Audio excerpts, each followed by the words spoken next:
I'm dead. No, I'm not writing this from beyond the grave. Obviously, I'm not really dead, but pretty much anyone who's ever known me thinks I am. So how is it that they think I'm dead when I'm clearly not? That, my friend, is a long story. So if you're curious, and you do seem to be curious since you clicked on the link, please sit back and enjoy. It's not a story for the faint of heart, however, because I readily admit I'm a difficult person, and what's to follow is nuclear revenge. I suppose I should start with a few things. My name is Richard Price. Not Dick, not Rick, Richard. I'm 6 foot even, 190 pounds. I've been called good-looking by a lot of people, so I guess I am. I've got brown wavy hair, brown eyes, and I'm currently sporting a mustache and goatee. I was 39 when I died. I'm 43 now. I'll admit that most of my life things came pretty easily to me, like school and learning taekwondo. I wasn't born extremely rich or anything like that. I was just able to figure things out fairly quickly, and yes, I did inherit a large sum of money twice over. This is something I told no one for specific reasons. I saw how money affected friendships and most of all relationships, so I kept that secret to myself. Now college is when everything pretty much began. This is when I met Amy, the love of my life, the treacherous woman who... Wait. Sorry. I'm getting way ahead of myself here. Amy and I met in an accounting class during our sophomore year. I'd like to say that it was love at first sight for the two of us, but it wasn't. She was just a girl and I was just a guy. Granted, she was a very attractive girl with a stunning figure. She also had a lot of guys, as well as a few girls pursuing her. However, from all outward appearances, she ignored them to focus on school. Nope, from what I could see, she was there to get a diploma and get the heck out. In a way, so was I. Get the degree, get out. Well, things have a way of changing your plans. And change they did because one day in the library, as I was turning a corner, she ran into me. I mean, actually ran into me. She was running and slammed right into me. Her 5 feet 1 inch body hit mine, and it was like she hit a wall. Down she went. Being the gentleman I am, I said, "What the heck is your problem? Watch where you're going, you crazy person." She looked up at me with tears in her eyes, unable to form words. And then I felt like a piece of garbage. I finally said, "Oh crap, I'm so sorry. Are you okay?" I offered her my hand to help her up, and then I really got a good look at her. Gorgeous emerald green eyes to go with her voluminous red hair that fell past her shoulders. And her impressive figure for her tiny frame made her quite striking. Thankfully, she accepted both my hand and apology. She stood up, still sniffling and crying. I finally had to ask what was wrong, and she totally broke down. It seems her parents had gotten into a car accident and she was an instant orphan. Long story short, I took her back to her dorm room and stayed with her, giving her a shoulder to cry on until she fell asleep. I then took my leave, but only after leaving her my phone number and contact info. I admit a lot of guys would have taken advantage of a vulnerable girl in that situation, but not me, though I was very tempted. The thing is, I could relate to what she was going through. I lost my parents at the tender age of 13. I was then raised by my aunt, Mom's sister, bless her soul. She too passed away, darn cancer, a month before I started college. Between my parents and my aunt, I inherited quite a large sum of money, multi-millions. The vast majority of it was held in a trust until I graduated college, but only if I maintained 3.7 or higher GPA. For the time being, I got a monthly allowance. Now, if I did not maintain that GPA, I would only get that allowance and not full access to my trust until I turned 30. But things really clicked when I hit college. My GPA at the time of meeting Amy was just over 3.8. Anyway, like I said, a lot of guys would have taken advantage of her. Instead, I let her sleep and let her decide if she wanted to contact me again or not. I knew she was dealing with a lot of stuff. As it turns out, I didn't hear from her, like, at all. I was a little annoyed, but it is what it is. The year ended and off I went to return home. I had inherited my aunt's very large house and I owned it outright. So I spent the summer relaxing a bit before I decided to start up my company, as I was studying computer forensics with my ultimate goal of being a legal hacker for companies. Yeah, I did try some of the illegal stuff, but it wasn't worth the possibility of prison time. Now I'm not the best at hacking, but I'm definitely very good. However, back then, I was super cocky about it, and it cost me. I learned the hard way, and I lost out on making a lot of money. But by the end of that summer, I had been hired by a local bank to see if I could get past their firewalls. A more proficient hacker probably would have done it in an hour. It took me 90 minutes. Regardless, I did it and showed them their weaknesses. Now, because of my cockiness, I had to do it for free in order to prove myself. They still gave me a $500 check as a thank you, and thus started my career. Once summer ended, I went back to college for my junior year and settled in once again. About a month into it, as I sat outside in the common area, I was suddenly attacked by someone who grabbed me from behind. I wasn't sure what was going on or who was suddenly accosting me, but I then heard a female voice saying, "Thank you," over and over again. I finally got loose and turned around, and there stood Amy in all her beauty. Big smile that absolutely lit her up. Of course, the crop top and mini skirt certainly helped too. Amy then said, "Oh God, I was hoping I would see you again. I am so sorry for not texting you or something, but my terrible roommate threw away your number. She just thought you were some creep who would take advantage of me. I kicked her out and I have a new roomie now. Forgive me?" I looked into those gorgeous eyes, and how could I say no? "Hey, it's okay. No biggie. I really didn't think you'd call me or anything." I was lying through my teeth, of course. She frowned a little and then said, "Oh, not even a little?" I smiled and then said, "Well, maybe just a little." She squealed and gave me another hug and then said, "Okay, so here's the thing. I owe you something. Dinner, drinks, something. Please say yes." I pretended to think about it and then said, I could eat." Mr. Smooth there. She jumped up and down, giggling with joy. This girl was something else. So that night was the first of many nights spent together with Amy Spencer. 2.5 years later, she became Amy Price. During those 2.5 years, I discovered she wasn't the bubble-headed girl she pretended to be. Quite the contrary, she was far smarter than she let on. She just loved keeping people off kilter with her supposed airheadedness. I learned quickly to never underestimate her. Unfortunately, I forgot that lesson. Now, a few things that happened in those 2.5 years of dating. I found out she was a year older than me because she took a year off to travel. Not a biggie, it's just a year. We also had a very active romantic relationship. I mean, very active. That woman could excite me like no other. There was almost nothing that was off limits with her, but I absolutely refused to include others. I was a one-on-one kind of guy. I didn't want another person in bed with me. She pouted a bit over it, but told me that she accepted it and never asked again. Now I heard a few rumors around campus about her wildness, but I chalked it up to jealousy. We spent a lot of time together, so I didn't think much of it. The other thing is, I never mentioned was my trust, and that was for a reason. I wanted to make sure she loved me for me and not the cash. When we were about to get married, I gave her a prenup to sign. That confused her, but I told her that it protects her as much as it protected me, so she shrugged her shoulders and signed it anyway. She came from a lot of money, so she thought my logic was sound.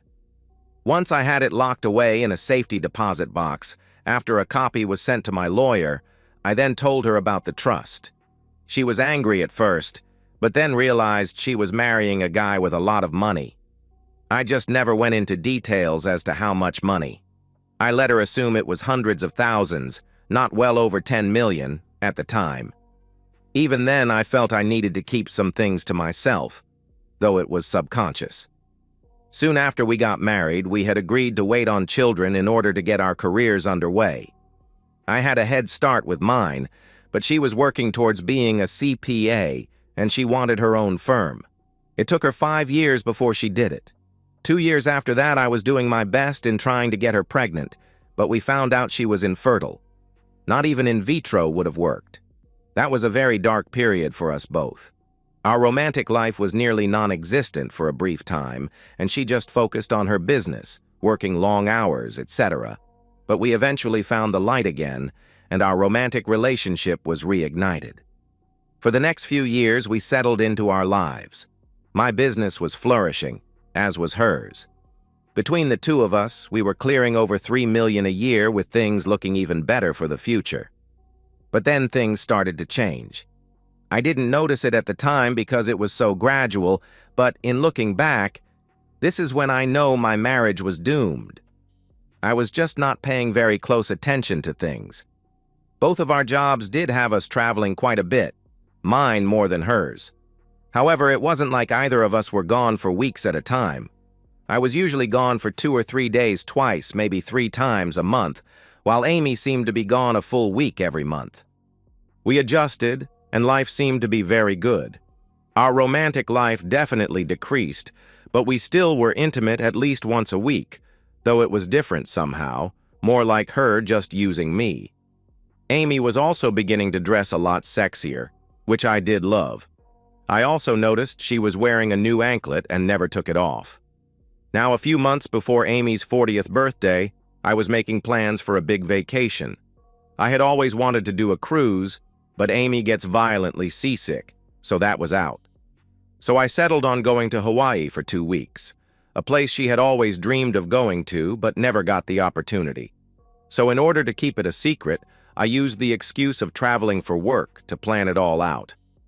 While I was on my trip, I hired a private plane to take us to Hawaii and back, rented out a villa in Maui, as well as hired a car service to take us anywhere on the island. I had so much I wanted to do when there, including her bucket list item of flying in a helicopter. But how does the old saying go? Man plans, God laughs. At this point, he was laughing, his rear end off. As I said, I used traveling for work as the excuse to make all these plans. I wasn't going to do it at home. Amy might overhear it. Ditto from doing it at the office, where one of my staff might also overhear it. I was not going to let this surprise be ruined. As it turned out, I was able to get most things arranged in a day or so, so I decided to surprise Amy by coming home early. As the limo driver pulled up to my house, I noticed that there were 2 unknown cars parked in the driveway, along with Amy's. That's odd, I thought. I then asked the driver to drop me off a couple of houses down, and I'd walk back. So I grabbed my duffel and laptop and snuck back. I entered through the garage door and dropped off my bags. By now I had a choice. If I thought Amy was in danger, I probably should have called 911. That was the smart thing to do, but something in the back of my mind was telling me that I needed to investigate on my own. I knew I could take care of myself, but I still grabbed a revolver from the gun safe in the garage. As I quietly entered the house, I could see that things weren't quite right.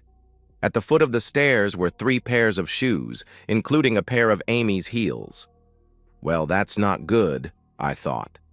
Knowing every squeak and creak in the stairs, I was able to get upstairs without a sound. And as I got closer to the top floor, I could hear voices coming from our bedroom. At this point, I knew what was going on. I really didn't need to see it.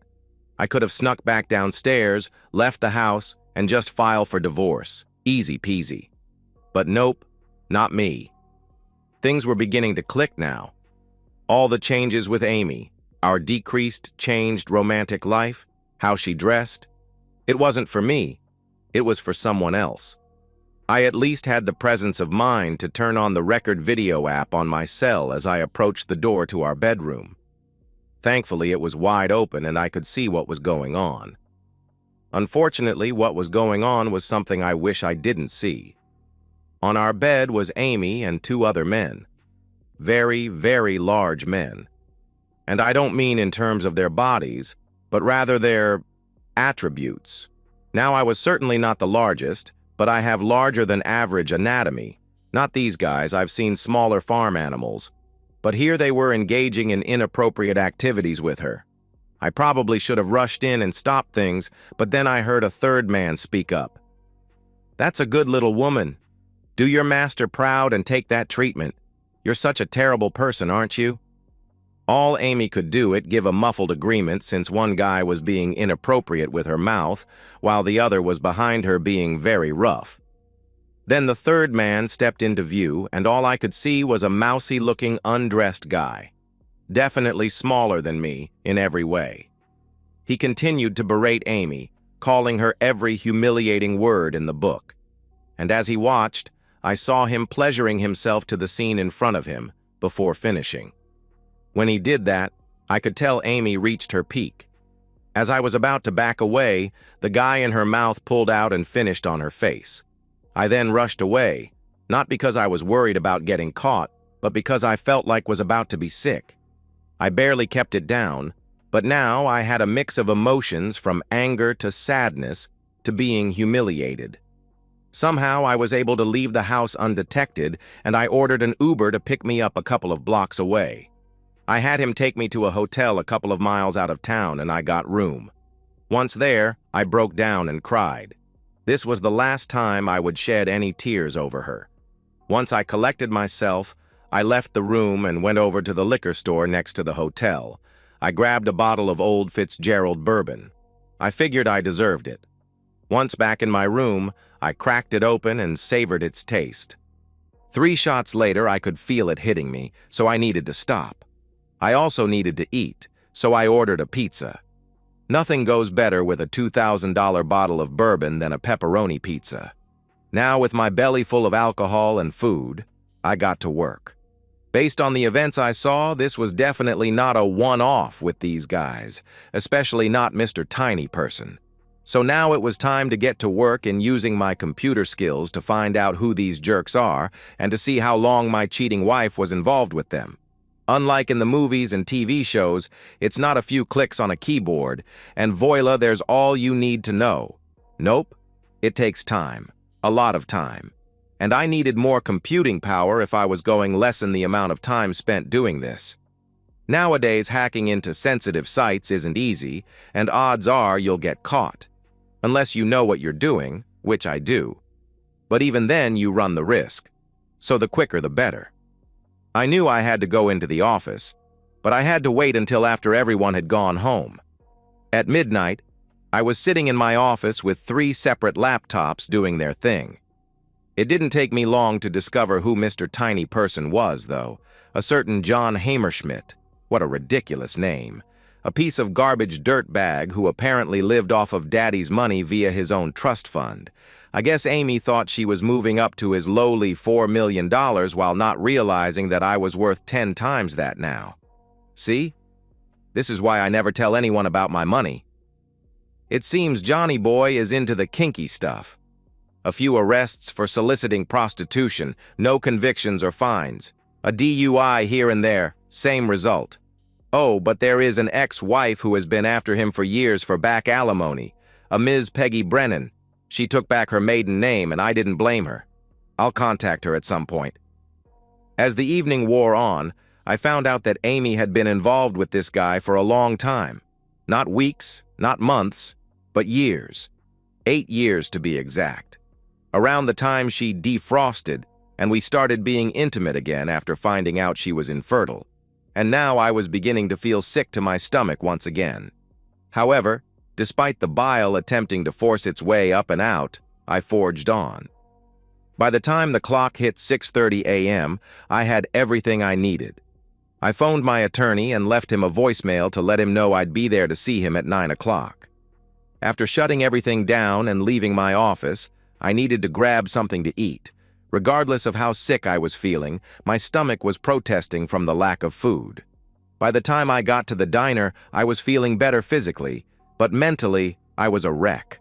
Her cheating, and for the length of time it occurred, enforcing the prenup wouldn't be an issue.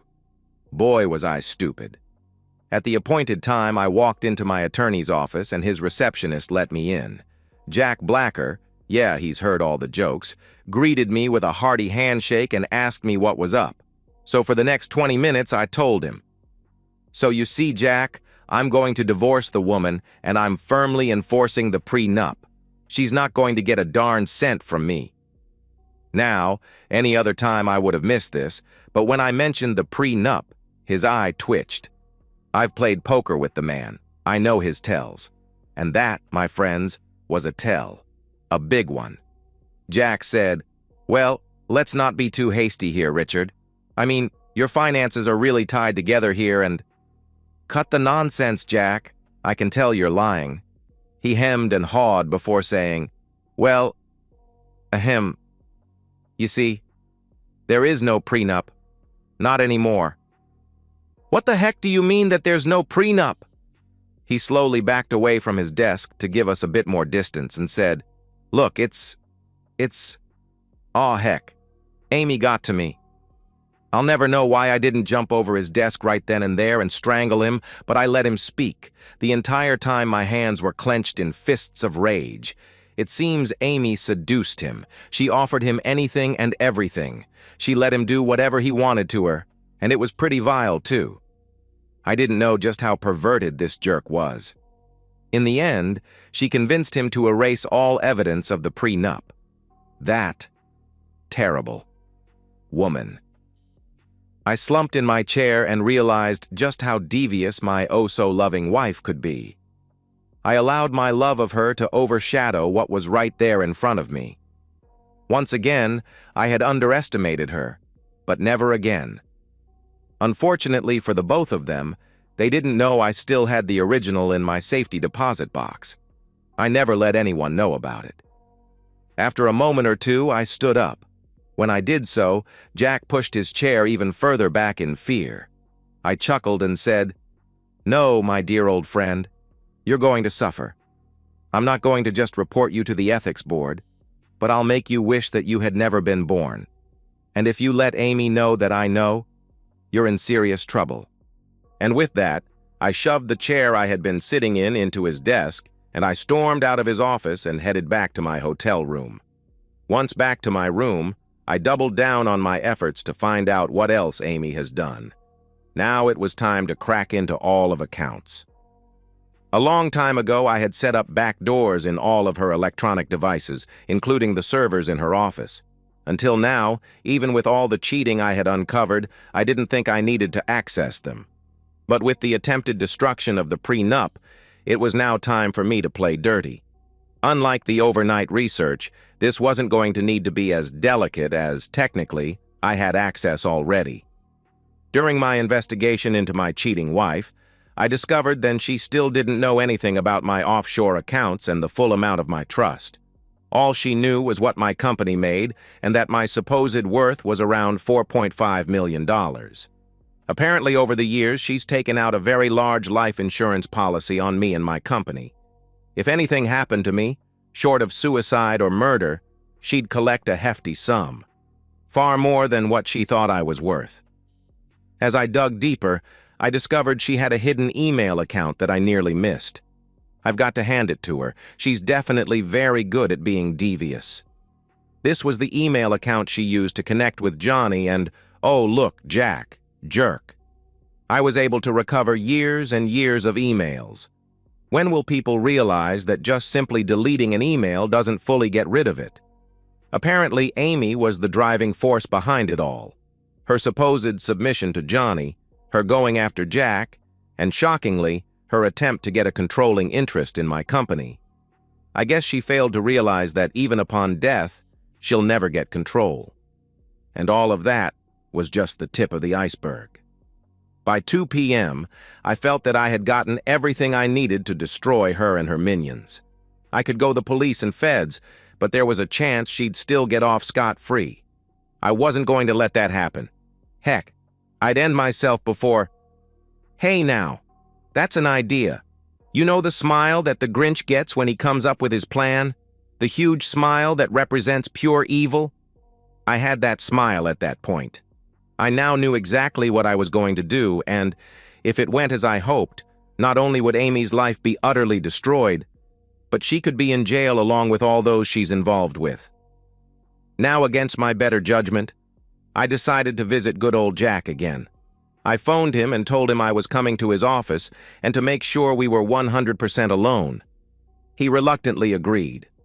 Once I got there, I saw a nervous wreck of a man sitting behind his desk and half-empty decanter of liquor on it.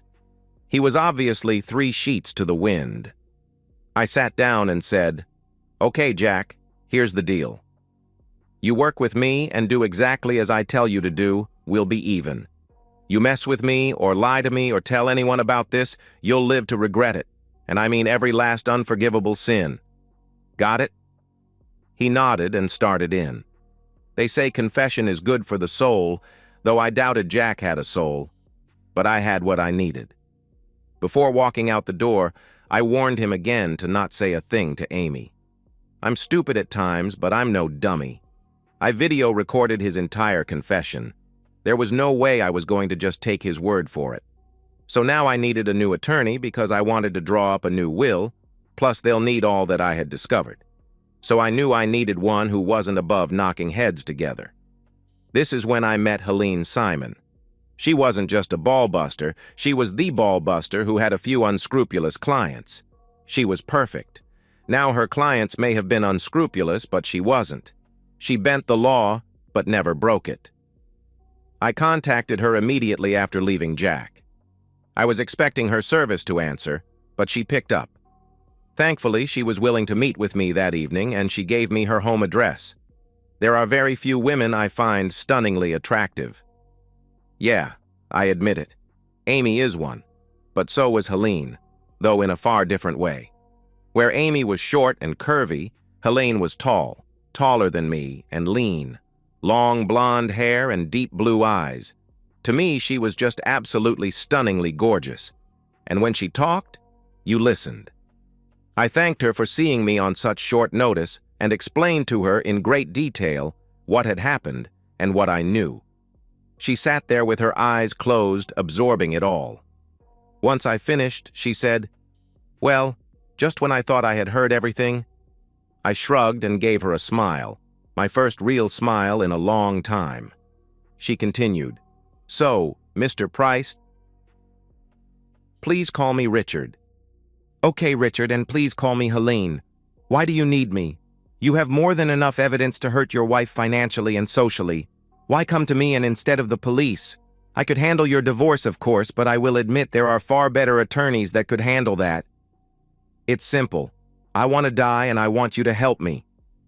She looked at me like I just told her that she has 3 eyes, and then she laughed. "Oh, seriously now? I'm not some hitman, nor do I know any." "Well, technically I don't." I laughed at that and said, "No, I want you to help me fake my death so I can start a new life. However, what I want done may not be entirely ethical, but I want all of those involved with my loving wife will be taken down within the constraints of the law. The only, shall we say, questionable part is I want it to look like Amy had me murdered." "Oh, really? Now why would I allow myself to be caught up in such an illegal escapade? Mind you, as an officer of the court, I should call the police right now and tell them of your plans." I laughed again and said, "Helene, I do my research. I'm not asking you to do anything illegal, but I know that you know people who can help me. I also want you to draw up a new will, but also handle whatever fallout will occur after my death, as well as get me all new credentials. Overall, I really want Amy to suffer. I want those that she's been involved with to suffer as well. I want to burn the woman and take away everything from her. I just want it to look like she did it and let the chips fall where they may. In the end, I want to burn it all down around her." She gave me a sly smile and said, "Well now, you are a smart one. However, what you're asking of me, at least in terms of you dying, it just isn't something I can do. Of course, I'll handle your will, transfer of any and all assets to whomever you want, as well as everything else you need for a new life. That won't be a problem. The main thing you want, I just wish I could assist you, but legally I cannot." I nodded my head and said, "I understand. Richard, please allow me to continue. I just wish I could do more. I wish I could tell you to contact a gentleman by the name of Ray Flash. I wish I could tell you that you could use my name and let him know that I refuse to help you. I wish I could tell you that he's the right man for this job. I truly wish I could tell you all of this, but I can't. Am I clear?"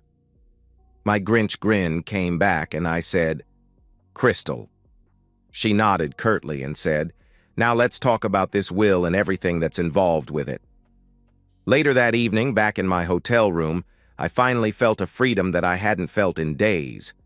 Now that everything was in motion legally, I finally took to closing accounts and reopening them so that Amy couldn't get her hands on my money.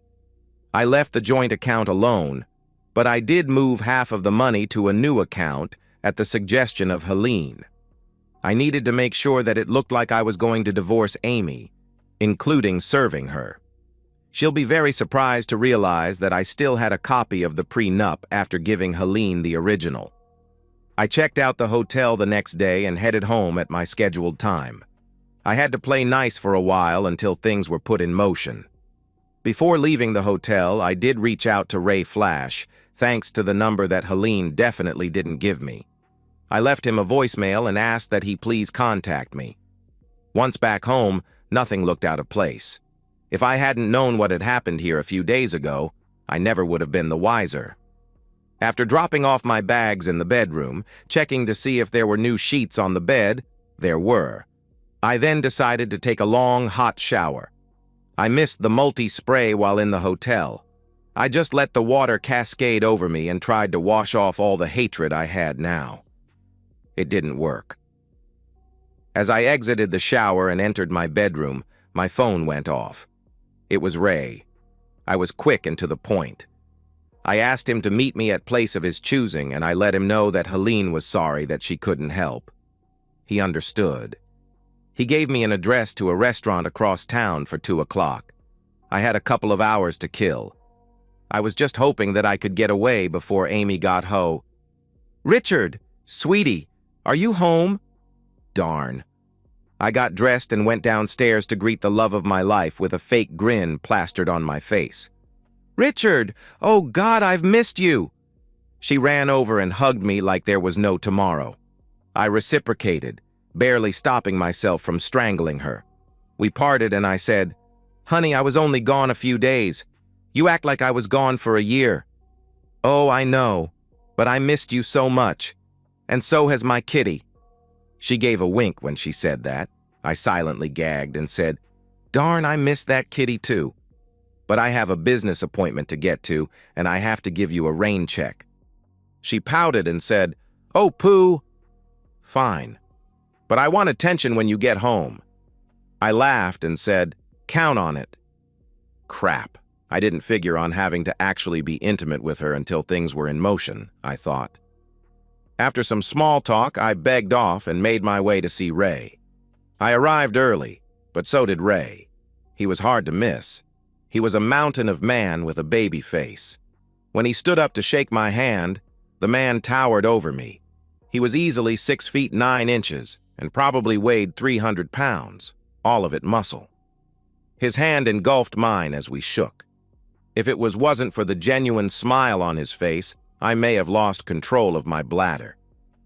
We sat in the booth in the back so Ray could keep a clear sight line to the front door.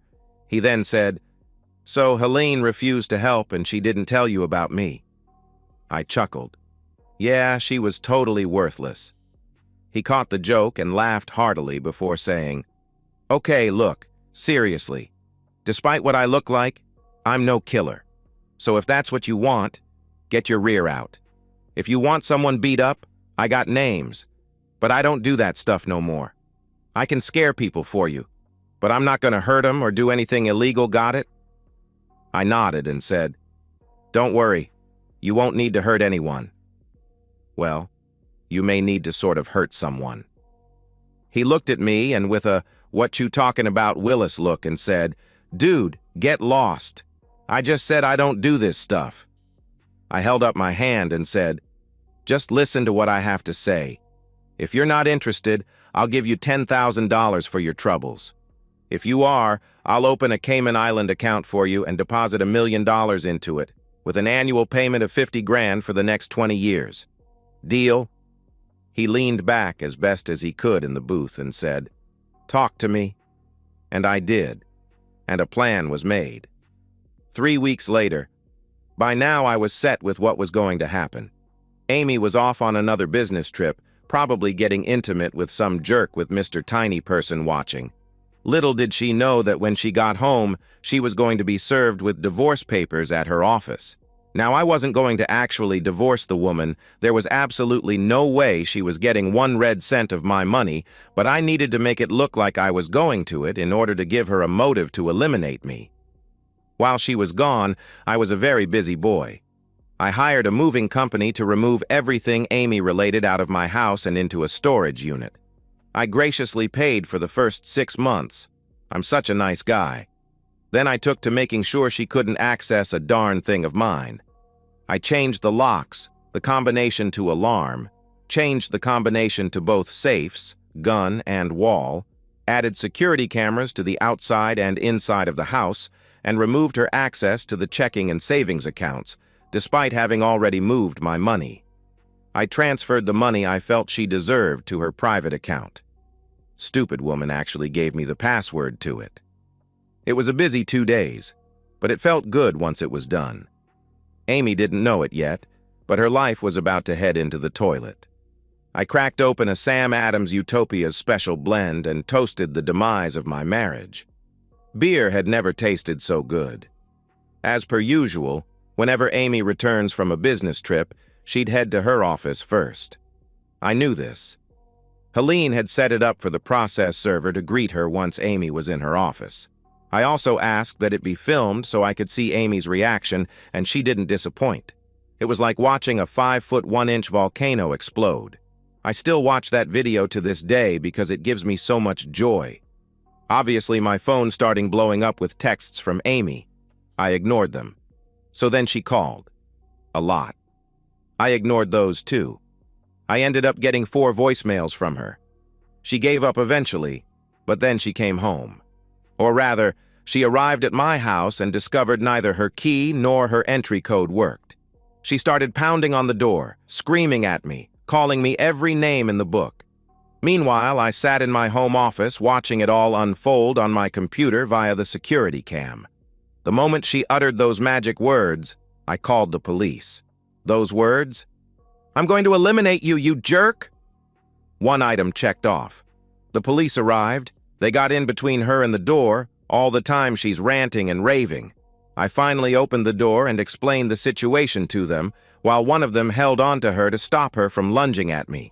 Unfortunately for Amy, she inadvertently nailed one of the cops right in the groin as she tried to get to me. Oops. Jail time now. Once she was processed and was waiting to head off to her cell, I showed up at the station and asked to speak with her. Though I was told it may not be a good idea, the officer who she nailed in the groin let me in, and I sat down next to her. Thankfully for her, she was cuffed and couldn't attack me. I sat there and smiled at her, which made her even angrier. She started in a whisper but got louder as she went on. "You terrible person! Who the heck do you think are embarrassing me like that in front of my staff? When I get out of here, I am going to make you rue the day you—" I interrupted her and said one thing. "John Heimerschmidt." The jaw drop I got was almost comical. She stammered and said, Who is that?" "John who?" "Oh, cut the nonsense, I know. Everything." She huffed and said, "You know nothing, jerk. Funny that you should mention Jack. He broke, told me everything. He was quite eloquent, actually." Laughing, thinking she still had the upper hand. "That weak fool? Whatever. What's done is done. I don't give a darn what he told you. Thanks to him, your precious prenup is toast, and I am going to rake you over the coals, you pathetic excuse of a man." I opened the manila envelope I had in my hand and said, "Oh, you mean this prenup?" I always had a backup, just in case. My new attorney made sure it was still 100% legal and fully enforceable, especially when I provided Jack's confession that I recorded. So that coal raking won't happen, my love. Jaw drop number 2. She attempted to say something, but I interrupted and said, "As for Mr. Tiny Person, you know him as John Who, it seems. I've got enough crap on him to put him in jail for the rest of his life. I emailed him everything that I know before I headed over here and told him he had an hour to get out of the country before I sent what I knew to the feds. We'll see if he makes it or not. He's got, let's see, about 20 minutes. Jaw drop number 3. Oh, and I didn't forget about all your inappropriate companions. Yeah, all 9 of them. I'd tell you what I'm going to do to them, but I want you to be surprised. Now her anger really flared. You terrible person! You won't win! I'm going to eliminate you and make sure no one ever finds your pathetic body. I just sat there and grinned.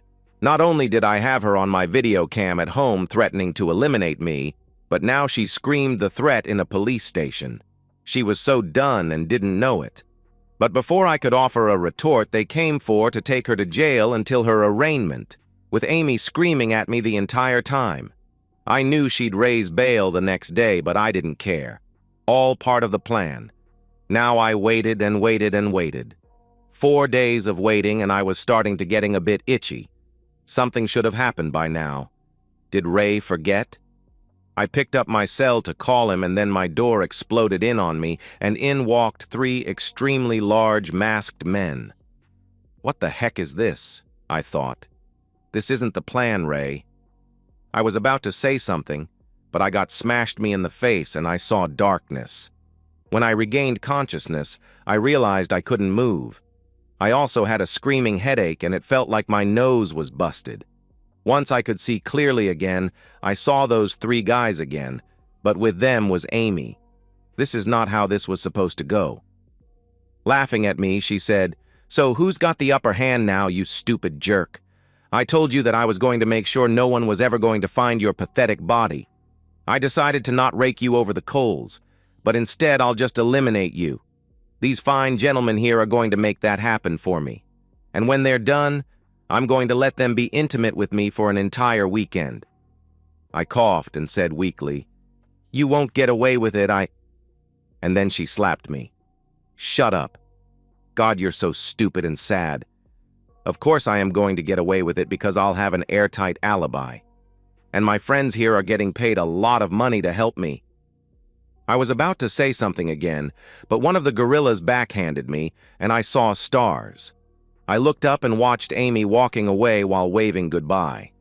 I know she said something, but my ears were ringing from the most recent blow, so I couldn't hear what she said. As she walked out of the house, I was expecting the beating to begin, but they sat there and waited. Finally, after what felt like an hour, they shot a gun a few times in the air and moved towards me. One of them leaned in and said to me, "This is for Amy." Then the beating began. Internally, I was laughing because I remembered the sign in my office that said, "The beatings will continue until morale improves." Well, at this point, my morale was pretty much in the toilet. I don't know how long they used my body as piñata, but they were good at their job. Hurting me just enough to not eliminate me, but also just enough to make me wish I was really dead. Darn it. This wasn't part of the plan. The beating went on for a very long time. No part of my body was spared, though they were careful to not break bones, but I was sure every inch of me was bruised or bloodied. Eventually, one of them pulled out that gun and aimed it at me. He cocked the hammer and said quite loudly, "Amy says bye, loser." And he pulled the trigger and I felt like I was his with a sledgehammer. Once again, darkness claimed me. The next thing I was aware of was the sound of beeping and something that sounded like whooshing air. I slowly opened my eyes, which was not easy to do, and I was greeted with bright lights. I immediately closed them, but reopened them when I heard a flurry of activity around me. By the way they were dressed, I could tell I was in a hospital. Somehow, I survived. The next day or so was quite painful for me.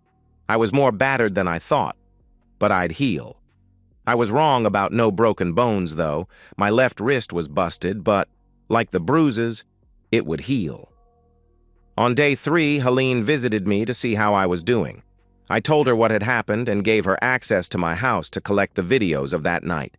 She informed me that neighbors did her the gunshots, but thought it was car backfire. Apparently, someone called 911 anonymously, and here I was. Unfortunately, she couldn't stay for long as she had urgent business to attend to, but she handed me my cell phone and wished me well. After she left, I called Ray. I wanted to know what the heck happened to the plan. I got voicemail and told him to call me immediately. Well, he never called. Instead, I got a visit from him later that day. He woke me up by gently shaking me. When I saw him, I tried to lunge at him, but my body failed me. He smiled and said, "Easy. Easy. It's okay. Just chill, dude." Chill? Chill? What the heck, Ray? I was nearly eliminated for real and tell me to chill. Where were you? He looked wounded when I said to him, "Wow. Helene didn't..." Sigh. She can be such a difficult person. Dude, listen. Officially, you're dead now. You're in a private hospital. Everyone here is sworn to secrecy, and they're paid very well to keep it. As far they're concerned, you're John Doe. No one here knows you. It's all because of Helene. Now it was my turn for a jaw drop.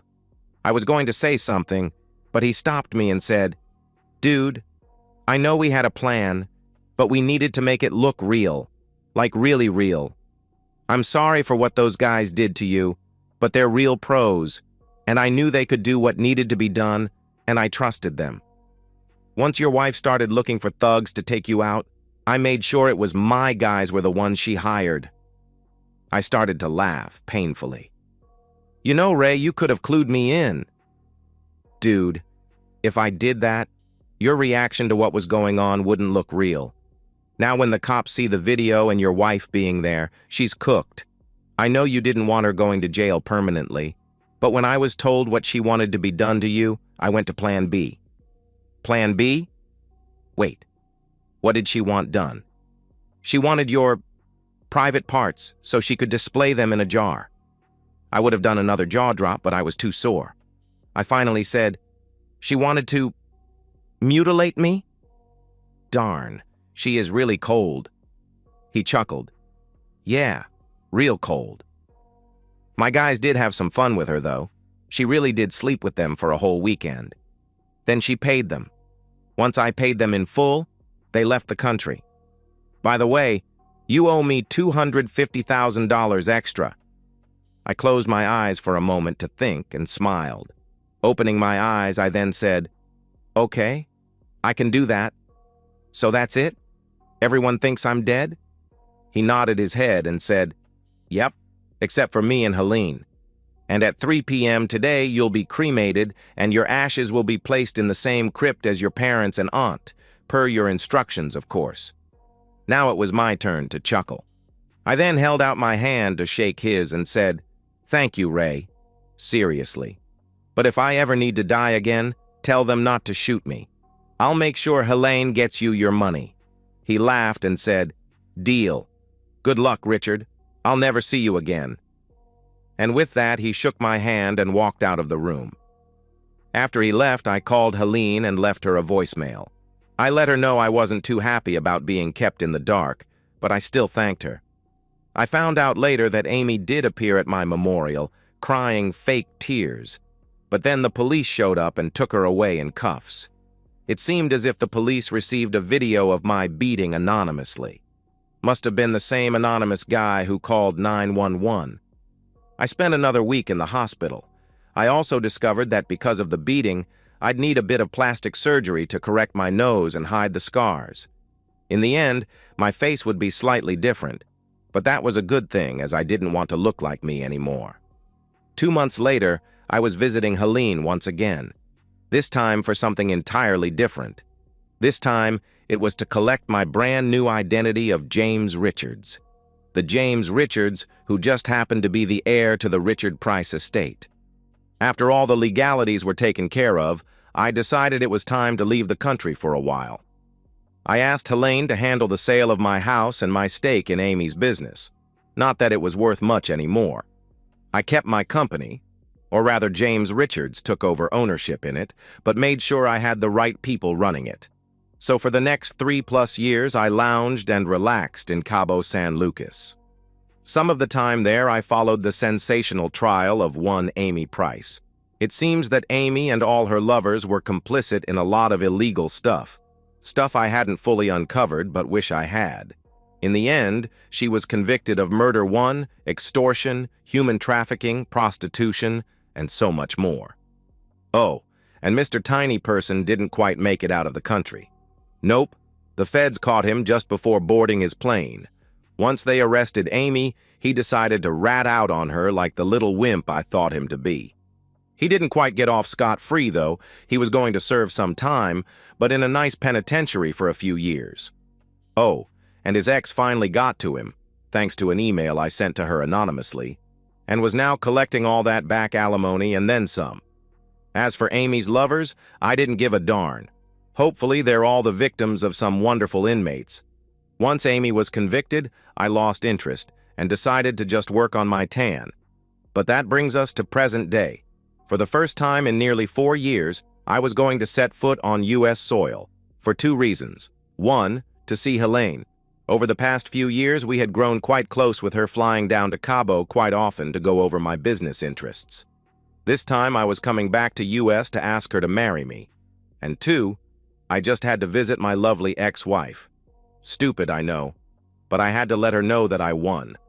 When I exited the prison, I left her screaming, acting crazy and pounding on the glass. The guards had to drag her away, and apparently she had to be sedated. Last I heard, they're going to transfer her to psychiatric hospital. It seems she saw the ghost of her late husband. What a crazy woman. And so, we've reached the end of today's story. Was it what you expected, or did it take a twist you didn't see coming? I'm curious to hear your thoughts. Share them in the comments below, and let's get a conversation going. If this story kept you hooked, make sure to hit that like button. And if you're new here or just haven't subscribed yet, now's the perfect time to join our community. I bring you fresh, captivating stories every day, so click that subscribe button and turn on notifications so you never miss out. Thanks for watching, and I'll see you in the next one.